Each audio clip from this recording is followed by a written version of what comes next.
Okay. Um, for the activity na gagawin nyo, since last week, ang diniscuss natin is about timing. Okay? Balikan nyo ulit yung mga lecture ko sa inyo sa last session natin about timing, kinds of timing, paano pagbasa ng timing, ano yung breakdown, ano yung arc, yung lecture ko sa inyo last time na yun.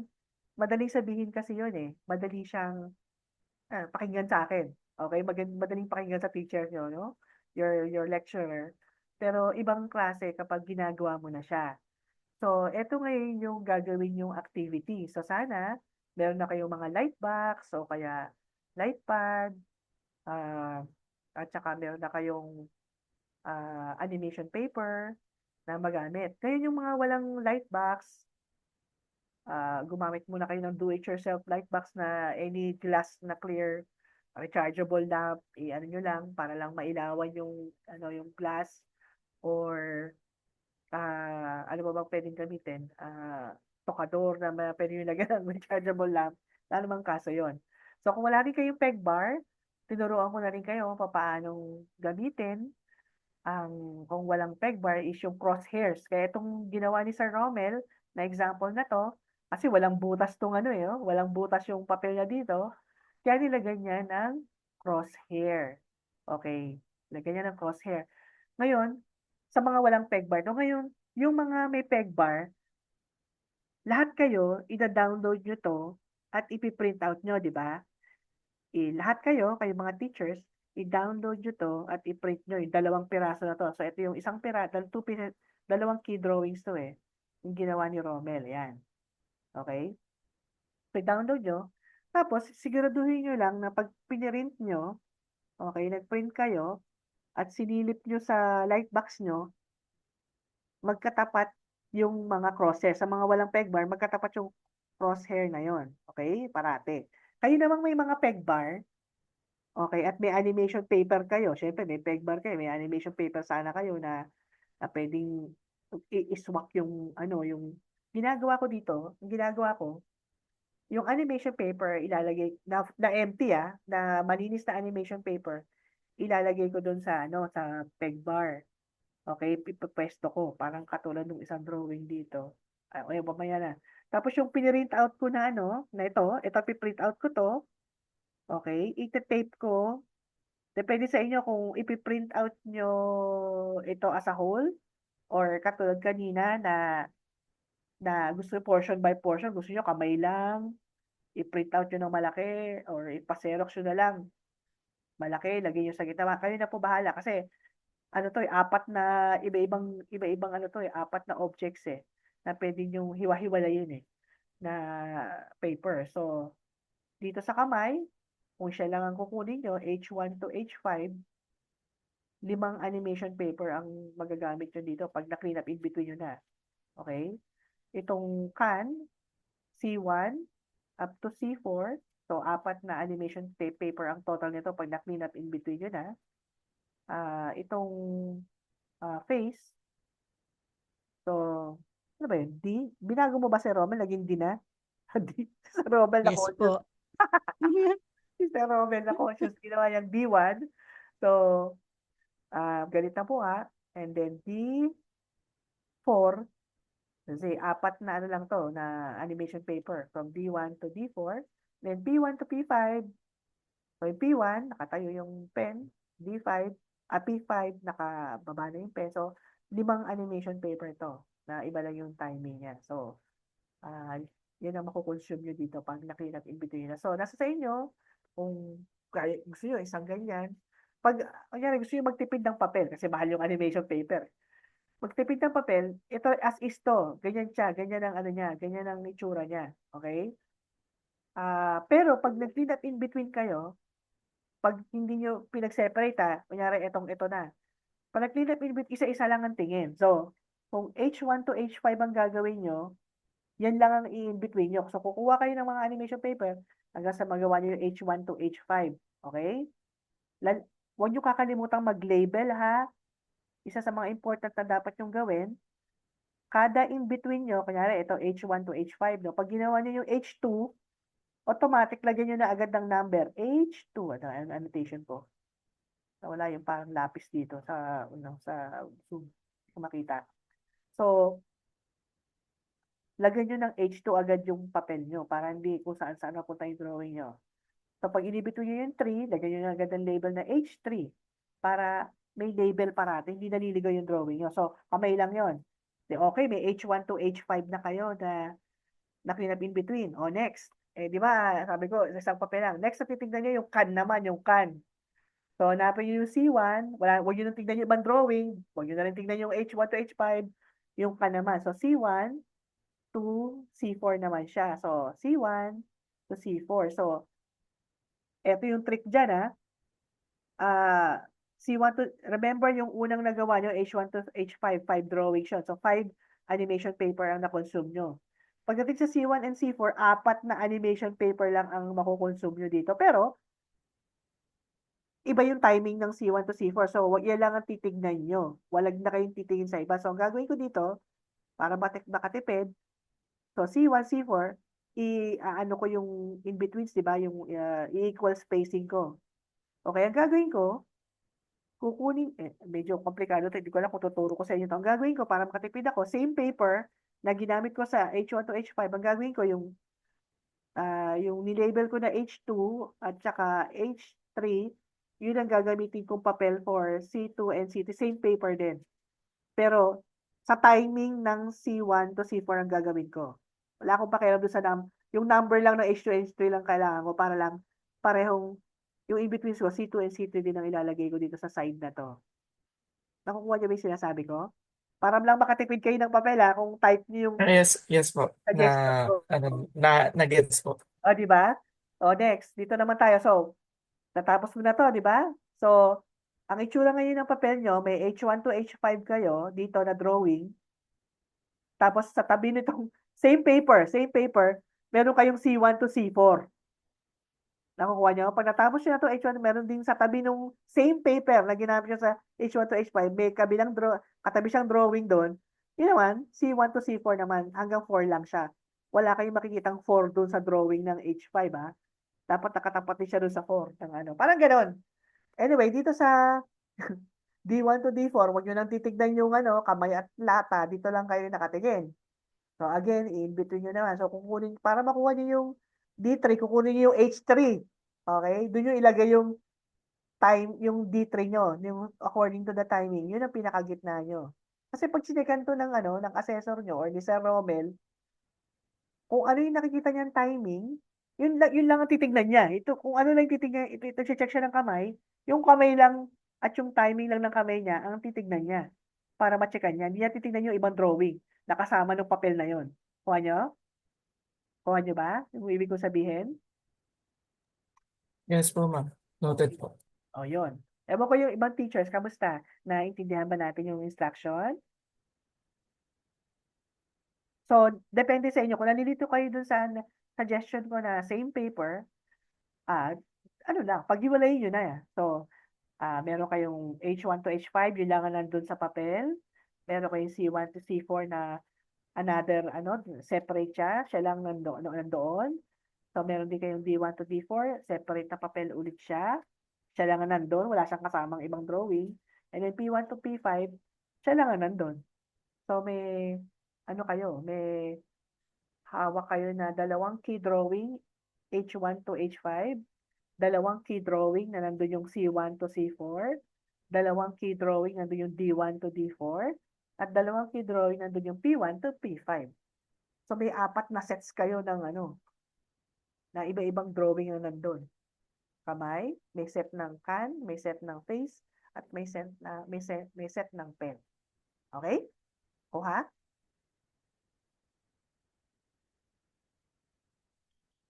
So, yan ngayon yung activity nyo na sana ma-execute nyo, whether may light box, whether may peg bar kayo o wala.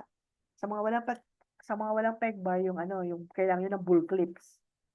So, bukod sa pinagtapat nyo na pinagtapat nyo na yung crosshair, sa mga walang peg bar to hopefully may ilaw naman kayo. Mahalaga yung ilaw Kasi paano nyo masisilip kung magkatapat yung crosshair pag wala kayong ilaw. So, mahalaga yung ilaw. So, Sa mga walang peg bar, kailangan nyo lang ng bull clips.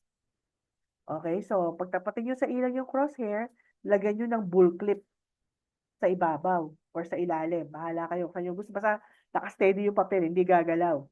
And then, saka nyo kunin yung mga in-between. So, simulan nyo sa kamay, kunin nyo yung in-between doon muna. Puro kamay lang muna. Okay? Yan. May question po? May nagtatanong po if pwede daw pong gawing digital na lang. So, paano po kayong papasa doon sa sa NC? Kasi traditional yung test, di po ba? Dalawa ang test eh, traditional at saka digital. So, okay lang naman sa akin yung digital. Pero sa assessment, hindi lang digital ang test nyo. Nakuha nyo po ba? May traditional. Ang first test, half day, traditional po yun, na clean up in between. And then another half day, digital. So, kailangan maramdaman nyo kung ano yung feel ng paper. Paper, execution ng ano na to, ng exercise.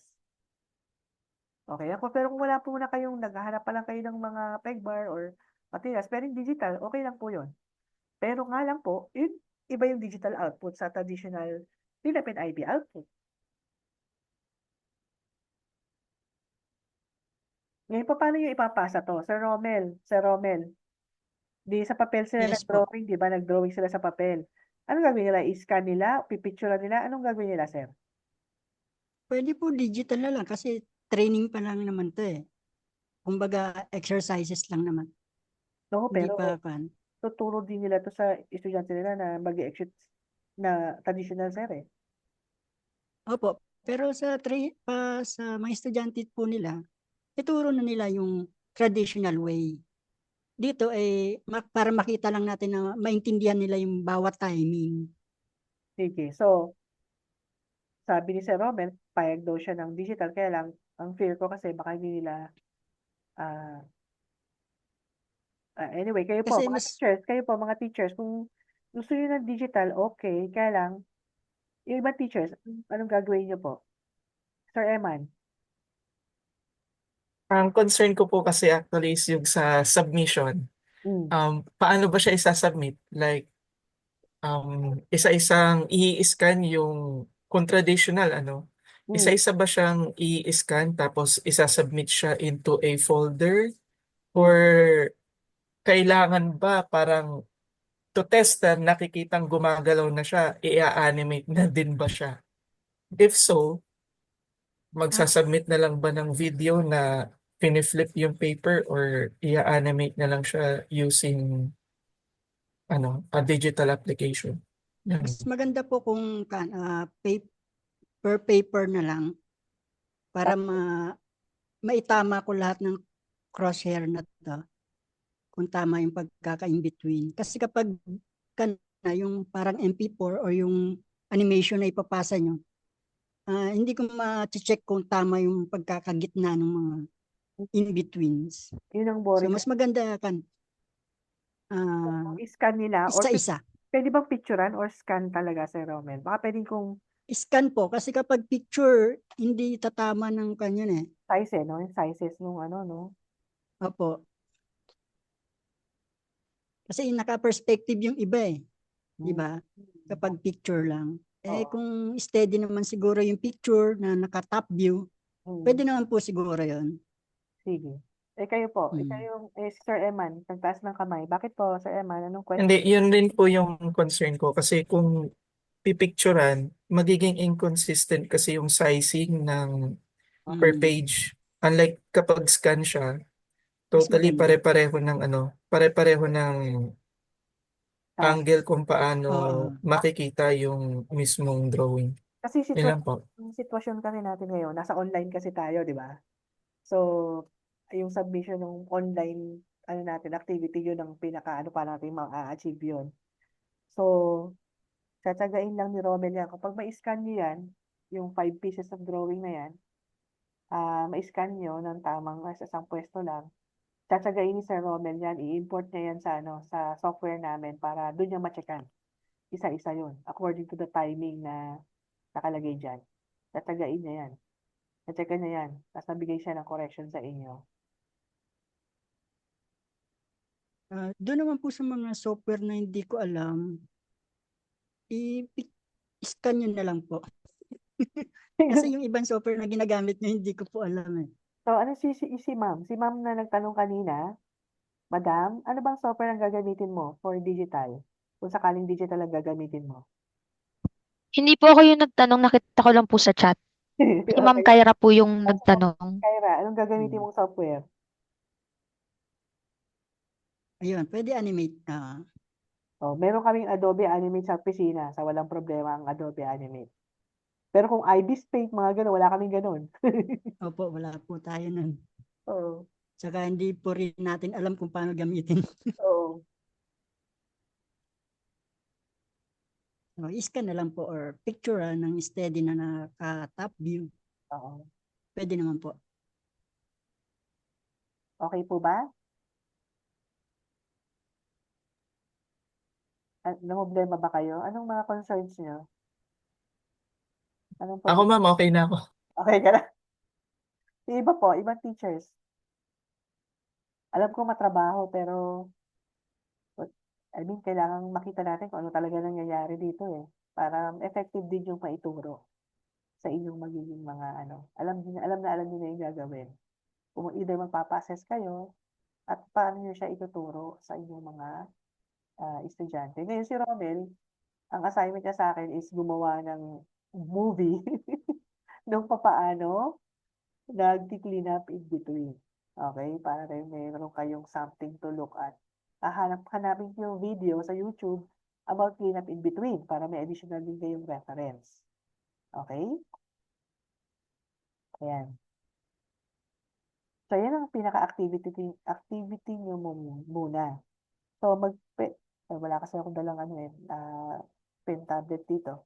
Kasi ang i-discuss ko pa sa inyo is, sa session natin is discuss ko yung timing. Yung normal looking timing, discuss ko sa inyo, at saka yung breakdown, at saka ano yung arc. Sir Romel, dapat ano pala, yung gagawin mong movie, Sir Romel, kailangan may breakdown na sample. Sir Okay Romel. po. So, Yes po. gagawa ka ng 2 key drawing and then gawa ka ng may breakdown. At doon sa timing mo, Okay po. ng breakdown indication, yung triangle symbol or may BD na nakasulat. Yung actual talaga nakikita sa isang timing grid. Okay ba yan? Opo, ma'am. Sige. Opo. Okay. So, yun. So, ano pa ba? So, yun. Video, isang discuss ko pala sa inyo. So, ang discuss ko last time, yung simple timing lang, kung ano yung kinds of timing. Ang next na discuss ko sa inyo na kailangan ko mag-drawing ng konti is yung special timing. Ang tatawag sa kanila yung special timing. May mga special instructions na siya. So, ibig sabihin ng special instructions, bukod sa nakikita niyo yung breakdown na word, di ba? Or yung simbolo na triangle, doon sa instructions ng animator or ng assessor, may makikita na kayong special instructions na eye blink. Ano ba yung meron siyang mag-drawing siya ng eye blink, mag-drawing siya ng special instructions doon sa timing grid. Kasi baka biglang lumitaw eh. So, i-discuss ko din sa inyo yung mga weird na nakikita sa mga sa mga timing grid para may idea na rin kayo kung ano yon. Okay, so tuturo ko sa inyo yun. And then, tuturo ko sa inyo yung wave action. Papaano bang pinaka-simplest way to explain yung wave action? Kasi ang mga animators, okay, nag-animate sila according to the wave principle. Nasa principle of animation siya, yung follow through, nandun siya. That's tuturo ko sa inyo, di ba? Nag-download ko kayo. I hope na-download niyo yung principles of animation. Madaling tignan nyo, nakakatuwang tignan. Pero paano niya yung ina-apply ng isang animator at paano yung i-execute siya as assistant animators or cleanup in between. So, ina-assume natin na ang mga cleanup in between ay marunong mag-follow ng inanimate ng animator na may follow through. Okay? So, ang mga animators ang nag-iisip ng follow-through movement. Animator siya. Pag nagbigay ang assessor ng animation sa cleanup in between na may follow-through, dapat alam nyo kung paano gawin yung in-betweens ng follow-through animation. So, may rules siya. So, yun ang ituturo ko sa inyo kung paano nyo maa-apply yung principle of animation na yon sa inyong mga clean-up and in-betweens, especially sa mga in-betweens. Okay? Kasi may aral siya. So, yun ang isang ituturo ko sa inyo next session natin. So, ito, assignment to. Pinag-discuss natin ngayon itong assignment ng paano pag-follow ng timing. Okay ba yun? So, next week, wala kasi akong, next sa Saturday pala, sorry. So, next meeting natin Saturday, ang flight ko kasi from here, uuwi na ako ng ng Friday night. So, hating gabi ako makakarating sa Manila. So, by morning, ando na ako sa, tulog ako. I hope makatulog ako ng maayos. By morning, may klase ako sa umaga ng Business of Creatives. So, may klase ako na Business of Creatives. So, tinuturo ko naman doon about the business of animation.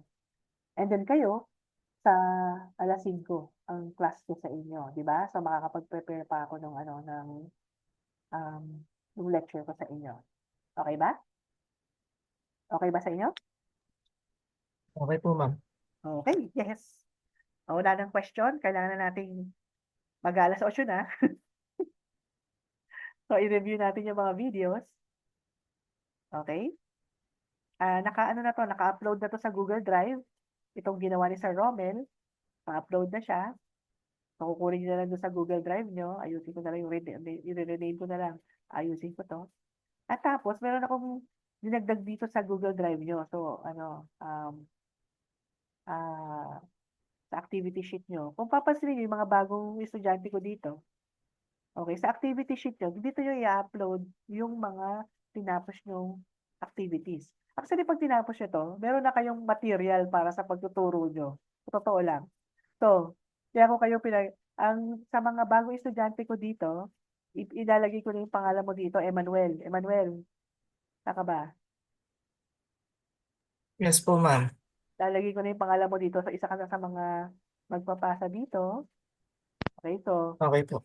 ano ka ba? Emmanuel. Nice one. Yan. Emmanuel, anong apelyido mo? Frias? 3 years po. O, yan. Emmanuel Frias. Si Ma'am Rosemary, hindi umaattend. Kaya naka-blue sa akin si Ma'am Rosemary eh. Yan, hindi siya umaattend. So anyway, ang instructions dito, so ito yung sa basic shape na activity, nagturo ako niyan, so that's the reason why may activity, kasi kasama to sa core competency. So mapapansin niyo sa activity sheet nyo, ini-explain ko kung anong purpose ng activity na to. Kasi tatamaan niya yung core competency ng Animation NC2. So ini-explain ko na activity na to ay mahalaga kasi tatamaan niya yung core competency ng Animation NC2, which is this one. Traditional drawing, nasa core competency. Tapos ito yung mga, ano yung mangyayari, ano yung kailangan makita sa drawings. Andyan, sila nilagyan ko ng definition. Naglagay ako ng mga sample, para hindi ibig sabihin ng ano na yan. Nagbigay ako ng mga sample dito. At nakalagay dito yung, ano yung activity 1, ano yung assignment. Ayan, di ba? Yan nakalagay dito sa gilid. Ayan, no? Na pwede nyo rin itong eventually, gawing, ganito rin ang gawin nyo sa mga estudyante nyo, di ba? Ibang karakter na lang siguro lagay nyo dyan. That's sa inyo. Okay? So, ganyan siya. So, kayo, bawat teacher, si Eman, lahat sila nagbibigay ng link ng Google Drive nila na ma-access ko at saka ma-access ni Sir Romel. Kasi, pag nag-open ka ng isa, Ezra, okay lang, open ko to, Ezra?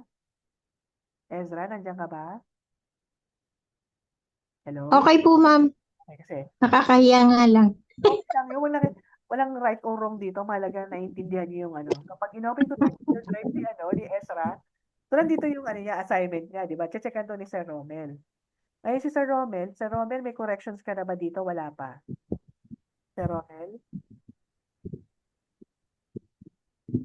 Sir Romel, nandiyan ka ba? Okay na po yan.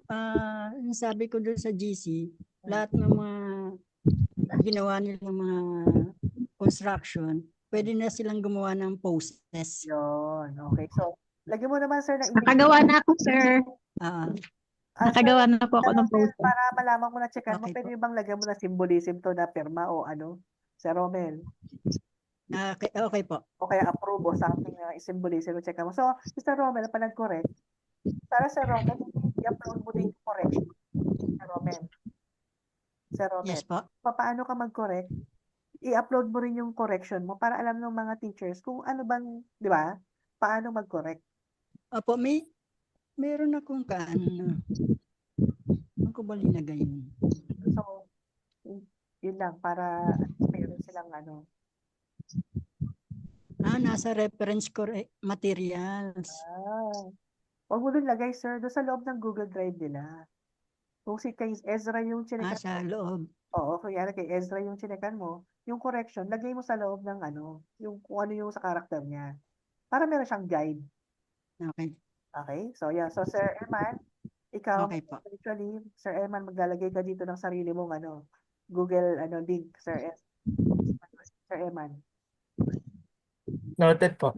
Sige Okay. po. Tapos, itong activity 2, ayan, consistent drawings, di ba? Ito yung next na ginawa natin. Nag-lecture muna ako, and then ito na yon. Yung mga importante na dapat ituro kasi ito yung pinaka-basis ng ano ng assessment eh. So ayan, ganyan ulit. Nilagay kayo ng link. Konti pa lang ang link dito. Lalagay ko na naman yung pangalan nyo dito, Sir Eman. Okay.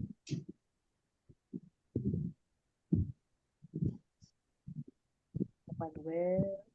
Yes, kaya na ko pinadagdag ko. Tapos, again, sa ilalim nito, may explanation na naman. The purpose, blah, blah, blah. Ayan, consistency in drawings. Ina-explain ko kung para saan tong activity na to. And then, sa core competency, ito yung tatamaan yan eh. Yan, oh. Yan, nilagyan ko ng highlight.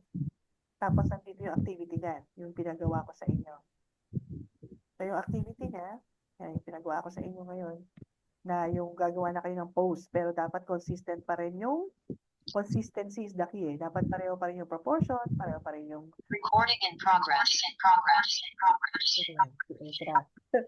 So, gagawa na ako dito ng third sheet na. Kasi itong third sheet, ito na yung clean up, trad, clean up in between na to. Diba? Yung bagong exercise na ginawa ni Sir Romel.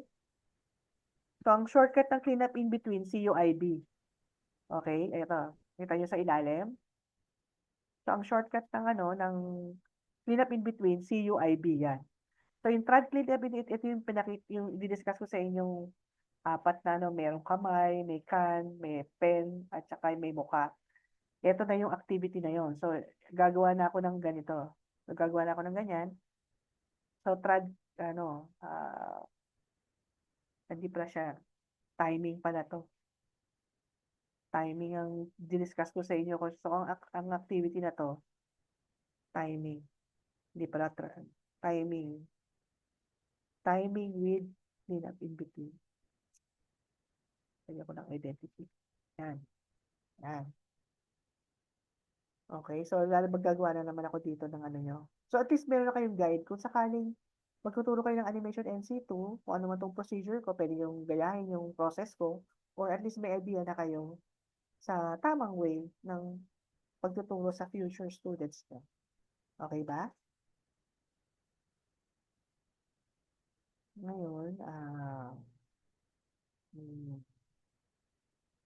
saan ba ako? Ano bang nagagawa ko?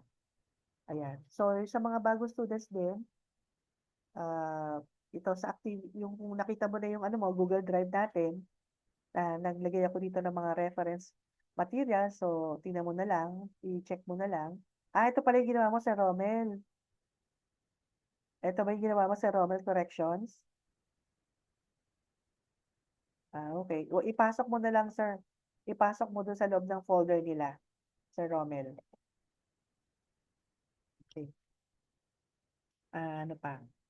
Ito naglagay ako. Eventually, pupunuin ko to. Yung folder na to na may rough animation, eventually, pupunuin ko to ng laman. Kasi dito maganda kasi may naka-explain ko yung mga timing. Maganda. Kaya nalagyan ko to ng rough animation na anong itsura ng rough animation ng isang assessor. So, as of now, Ito yung mga samples pa lang ang nilagay ko dito para may makita kayong reference. Puro key poses lang to, wala pa tong mga in-between. At least may idea na kayo. Ayan. Tapos, meron pa akong isang question and answer portion ko dito. Saan ba yun? Activity reference. Ayun, naglagay ako ng questions. Okay, bakit ako naglalagay ng questions? Questions na, ito yung tsura niya. Sandali, ano ko lang. Papakita ko sa inyo. Bakit ako naglagay ng folder na yan? Kasi, kasama sa assessment, bukod sa demonstration of skills, ay yung oral questioning. Okay, minsan nga may written test pa nga eh. Pero as of now, yung existing na animation NC2 ngayon na TR, may oral questioning doon. So, yung oral questioning is based pa rin doon sa TR, kung ano yung proseso ng pag-clean up in between, kung ano yung proseso na yun, yung pagbabasa ng timing, base din lahat doon. So, ang ginawa ko para magkaroon kayo ng reference, okay, gumawa ako ng questions na kailangan yung sagutin kasi pinanood niyo yung video. So, yung questions na nilagay ko dito, parang reviewer questions, doon sa tinuro doon sa lecture ko, doon sa video natin, sa session natin. So, naisip ko to kasi baka may question and answer portion, at least may idea kayo. Base pa rin doon sa ginawa kong sa inyo. Sa oral questioning, base pa rin doon sa tinuro ko sa inyo. So, sandali, hanapin ko lang Hindi ko siya makita. Mag-upload ako doon para meron kayong idea ng saan kaya siya? Hinahanap ko. Ito. Dali lang po. Hindi naliligaw yung aking document. Kung makita. Okay. Teka lang po, nagugutom na kayo. Open. Reset. Ito, questions. Ayan. Perfect. Nakita ko na. Okay. Si-share screen ko to. Sa share screen ko. I-upload ko to. Huwag kayong mag-worry. Pero gusto ko lang makita niyo yung Oh my God, nakakarinig ako ng tuko dito, ma'am. Tuko ba yun? Gano'ng kalaki yung tuko na yun? May tuko dito. Sabi, tuko. Oh my God. Ang laki putiki yun eh. Kakapit ho yun? Kumakapit sa tao? Oh my God. Gagapang, papasok po din sa kwarto natin. Sorry po. Ang laki kasi niya, parang buwaya. Anyway, eto, tignan ito, yung questions na ginawa ko. Based to sa session natin, session 1, which is yan, nilagay ko na. Session 1, yan, understanding animation. Ito yung kung ano yung session 1 ko sa inyo, doon din galing yung questions na to. O, di ba? What is a model sheet? What are the 3 process or stages of animation? Pag hindi niyo ito maalala, mga teachers, balikan niyo yung video ko nung session 1. Kasi nandun ang sagot. Okay, so yun yan. Ito yung mga questions. Ayan, masasagot nyo na ba ito ngayon? So, nakikita yung questions dito? Naalala nyo ba? Ma'am, kailangan po namin sagutan yan.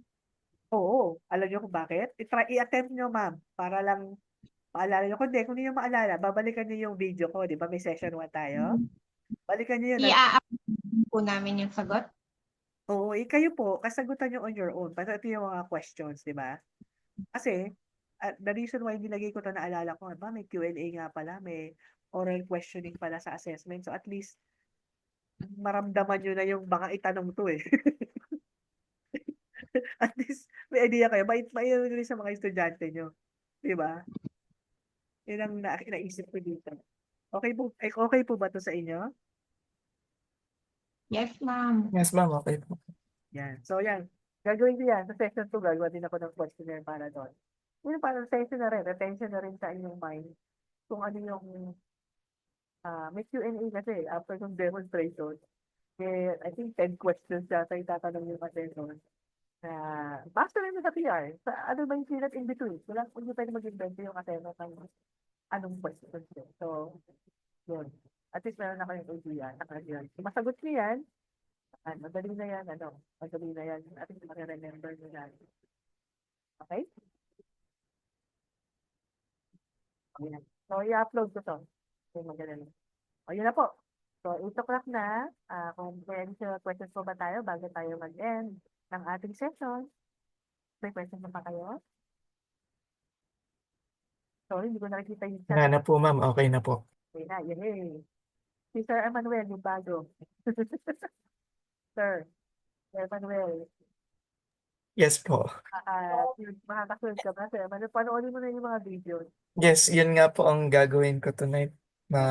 Ma-check at saka mapanood yung mga video lessons na miss ko. Ayan, so yung video lesson naman, sir, kung meron kang hindi naintindihan, kasi syempre hindi ka present doon eh. Baka may mga questions ka na sabihin mo lang, PM mo lang ako, sir. Ma'am, ano yung sabihin nito? Mga ganun. PM mo lang ako, sir. Okay po, ma'am. Salamat po. Tayo sa group chat natin. Ma'am, meron akong narinig sa video mo na ganito. Ano po ibig sabihin nito? O yun, di ba? Pwede ko explain din sa group chat natin para lahat na aware doon sa question. Okay? Okay po. Salamat po. Yay! Okay, thank you very much. Pag-dinner na tayo lahat. Lagi ko yung dinner ko, naninigas na dito. Sa tabi ko. Okay, so ingat kayo. Bye-bye, Roman. Bye po. Bye-bye sa lahat. Ma'am.